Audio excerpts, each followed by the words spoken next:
tous, soyez les bienvenus sur Monaco Info. Quels sont les titres de votre nouvelle édition? Éléments de réponse dans ce sommaire.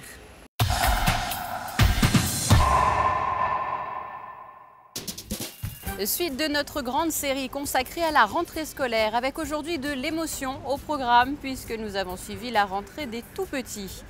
Découverte de nouveautés liées à la langue italienne, Saint-François d'Assise, Nicolas Barré. La langue et la culture italienne qui sont d'ailleurs à l'honneur tout au long du mois d'octobre en Principauté. L'automne sera également marqué par de nombreux rendez-vous musicaux dont le 9e Monte Carlo Jazz Festival. Et puis il sera question de prévention routière pour clore cette édition. Je vous le disais en titre, suite de notre série de reportages consacrés à la rentrée scolaire, avec aujourd'hui les tout-petits qui franchissaient pour la première fois les grandes portes de l'école maternelle, comme à l'école de la Condamine. C'est la même que se trouvait Alexandra Pani dès 8h30 mardi pour suivre leur rentrée. Voyez son reportage. Les regards sont inquiets et les sourires crispés devant l'entrée de l'école maternelle de la Condamine ce mardi matin. Après les élèves du primaire, c'est au tour des plus jeunes de faire leur rentrée scolaire pour les classes de 3, 4 et 5 ans. Chacun appréhende cette épreuve à sa manière.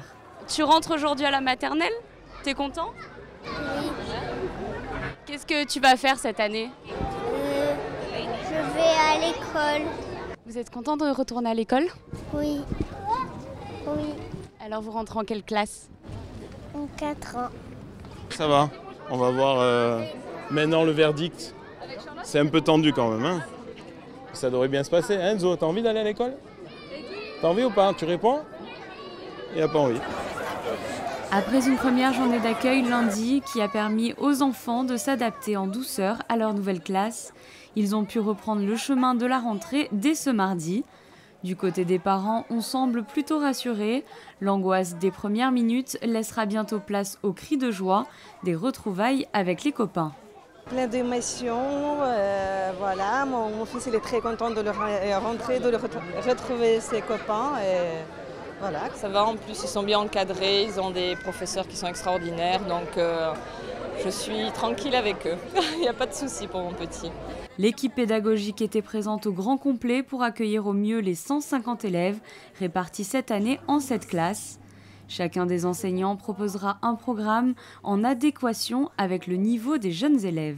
On a prévu beaucoup de choses, évidemment de la lecture, du graphisme, beaucoup de manipulation pour travailler, pour développer leurs activités, leurs capacités motrices et graphiques, et puis aussi beaucoup de musique.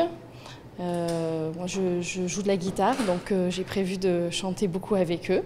Un programme riche en perspectives pour ces 3 années d'école préélémentaire, car rappelons-le, il s'agit ici d'une période charnière qui assure aux enfants l'éveil et la socialisation. Du public au privé, direction à présent Saint-François d'Assise, Nicolas Barré, où la langue italienne sera à l'honneur à travers un projet inédit présenté par un professeur de Sciences et Vie de la Terre, Sabrina Dutot. On a lancé depuis 2 ans un projet sur une section européenne.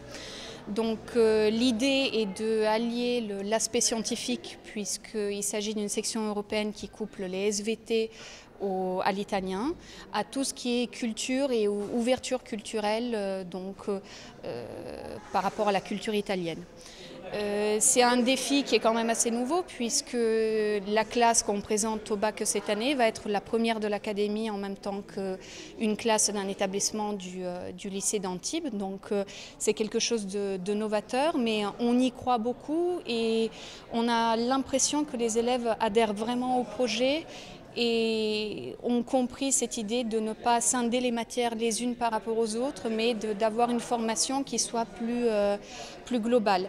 Et bien entendu, l'ensemble du projet a été couplé à un échange culturel avec un établissement italien, ce qui leur permet aussi de toucher, j'oserais dire, du doigt la culture italienne, ce qui n'est pas le cas pour tout le monde.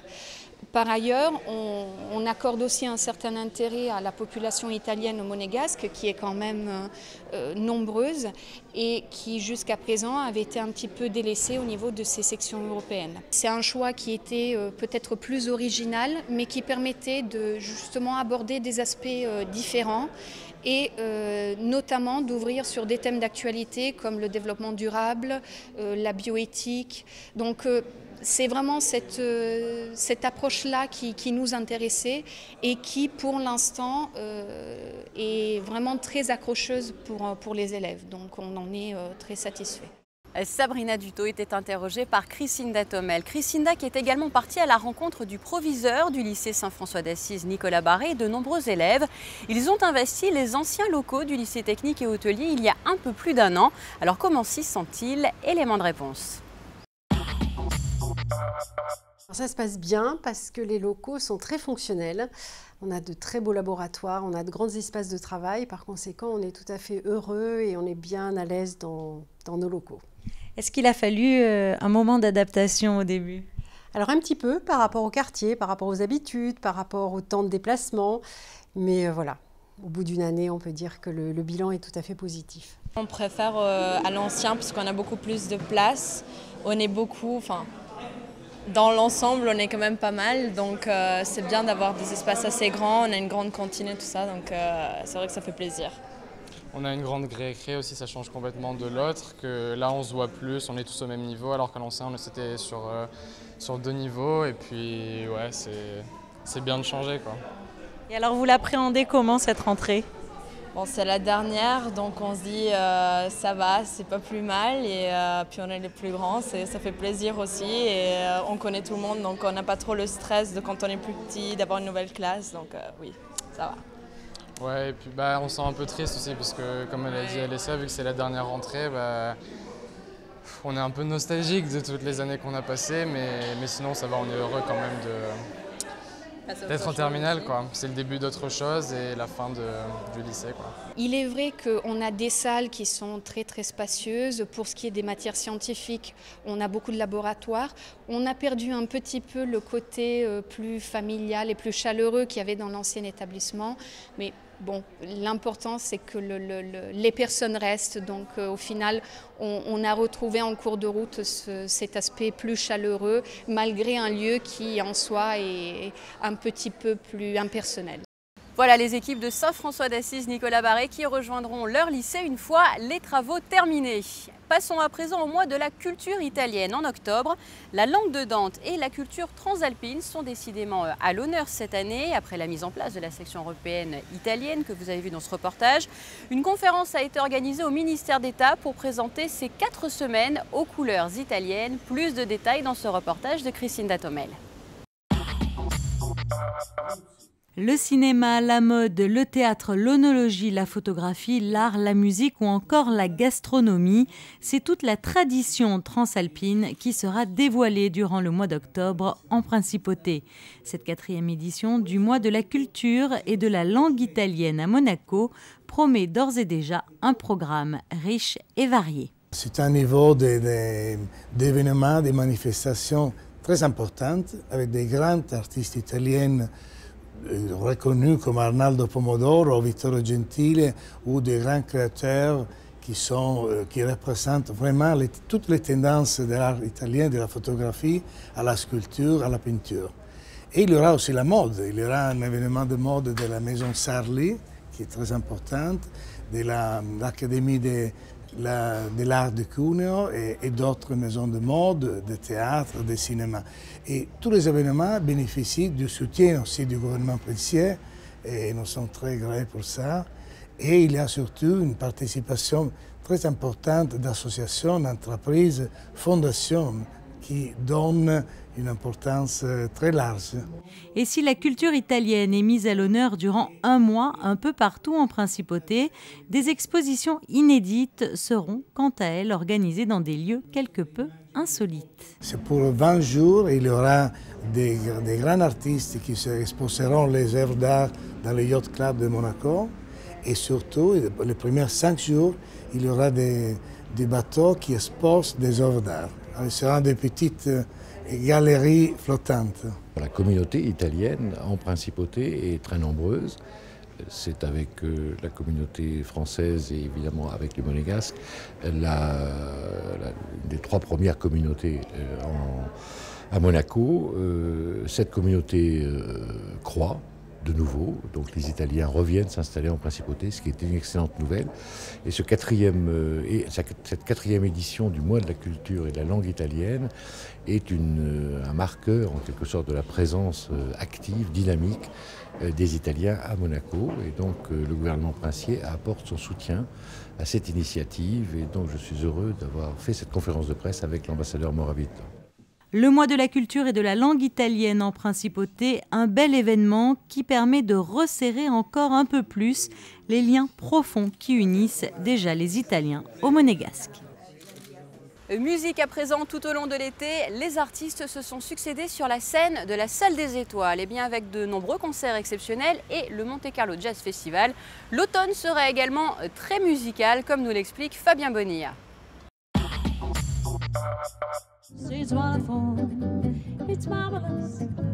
La 9e édition du Monte Carlo Jazz Festival du 25 au 29 novembre. Quelques noms au hasard: Sylvain Luc, Galliano, Lagrène, Lockwood, Ibrahim Malouf, Chris Rea ou encore Didi Bridgewater. Vous l'aurez compris, une programmation à l'Opéra Garnier, une nouvelle fois éclectique. Un festival ouvert, allant du jazz aux musiques du monde, en passant par une petite teinte de blues et de rock'n'roll. Voilà. On ouvrira avec le trio de Richard Galliano, Mireille Lagrène et François Lockwood, très jazz. On aura Ibrahim Malouf vers la musique de l'Orient et teintée de rock et de jazz. On aura Chris Rea. On aura l'orchestre El Gusto avec les musiques de l'Algérie, de la musique judéo ou arabo-andalouse. Chris Rea pour un grand retour. Et puis on terminera avec Didi Bridgewater, une soul lady, une grande chanteuse de blues. Voilà, donc c'est très très varié. On veut toucher tous les publics, essayer d'amener les gens à la musique de jazz en disant c'est une musique pour tous. En plus de ce festival du jazz, d'autres concerts à prévoir cet automne, à noter dans votre agenda. Charles-Élie Couture le 4 octobre à l'Opéra Garnier, toujours à l'Opéra Garnier le 11 octobre à Zafavidan, le même jour, les Salles des Étoiles, le concert de Kylie Minogue, le 29 octobre à l'Opéra Garnier, Grand Corps Malade et Charles Passy, en novembre, le 7, un concert unique Salle des Étoiles avec James Blunt, le 13 novembre à l'Opéra Garnier de l'humour avec Muriel Robin, et enfin le 6 décembre, toujours à l'Opéra, une voix absolument inimitable, Marianne Faithfull. Un tout autre registre pour clore cette édition, le 19e concours européen d'éducation routière de la FIA s'est déroulé au début du mois de septembre à Oslo, en Norvège. 4 collégiens ont représenté la principauté de Monaco, 4 collégiens que Vanessa Dessy avait pu rencontrer avant leur grand départ. Voyez son reportage. Ça va, vous êtes pris, vous avez bien révisé? Ils s'appellent Léna, Tiffany, Victor et Alexandre. Ces jeunes élèves ont eu la chance de représenter la principauté au 19e concours européen d'éducation routière de la FIA. Chaque année, l'ultime sélection se déroule dans un pays différent. Cette fois-ci, les collégiens se sont envolés pour Oslo en Norvège. Un beau voyage dont les frais de participation ont été entièrement pris en charge par l'Automobile Club de Monaco. Très conscient de l'importance de ce concours et à l'approche du départ, les finalistes semblaient particulièrement motivés. Parce que c'est à 4 personnes, 6, on représente un pays, une nation. Et c'est très important pour nous. Puis si en plus on gagne, déjà que Monaco c'est déjà petit, ça pourrait déjà donner un peu plus de lumière sur un petit pays. Vous voulez donner l'exemple alors? Voilà. Ouais. Super content. Confiant. Qu'est-ce que vous attendez de ce beau voyage maintenant? Une bonne réussite et un bon classement. Et une belle médaille. Médaille coupe. Ouais. Exposé quotidiennement aux dangers de la route, il est primordial pour la principauté d'encourager les enfants à assimiler les bons réflexes afin d'en faire plus tard des conducteurs responsables. C'est en ce sens que travaille la direction de l'éducation nationale, de la jeunesse et des sports et la sûreté publique de Monaco. Nous voulons que nos enfants soient sensibilisés dans tous les domaines, notamment pour les dangers de la route. Et malheureusement, il y a beaucoup de jeunes qui périssent dans des accidents de la route, soit en moto, soit en scooter ou plus tard en accident de voiture. Donc c'est pour ça que là, on veut les sensibiliser par le vélo. Aux dangers qu'ils doivent absolument éviter. Monaco participe pour la 5e fois au concours européen de l'éducation routière. Donc c'est un concours européen. Les enfants sont très mobilisés et c'est l'occasion pour eux de s'affronter. D'abord, ils sont très fiers d'avoir été sélectionnés. On a 2 enfants, 2 élèves du collège Charles III, 2 élèves du collège FNB. Donc ils sont très fiers parce que quand même ils ont participé à plusieurs activités et c'est eux qui sont arrivés les premiers.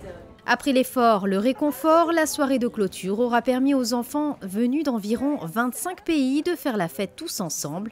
Léna, Tiffany, Victor et Alexandre sont donc rentrés ce lundi en principauté avec des souvenirs plein la tête. Vous le savez, il s'agit d'un rendez-vous quotidien. Place à présent à vos prévisions météo. Mercredi, un temps incertain, en partie nuageux et à tendance orageuse, température comprise entre 23 et 25 degrés. Jeudi, du soleil et des nuages passagers. Vendredi, le soleil devrait partiellement être caché par des nuages assez agressifs. Samedi, un temps assez ensoleillé pour le début de week-end et modérément chaud. Dimanche, une belle journée en perspective. Fin de cette édition, merci à vous de l'avoir suivi. Avant de se quitter, un grand bravo au vainqueur de l'US Open, Marin Cilic. Il réside en principauté. Je vous laisse à présent avec la suite de votre programme sur Monaco Info. À très bientôt.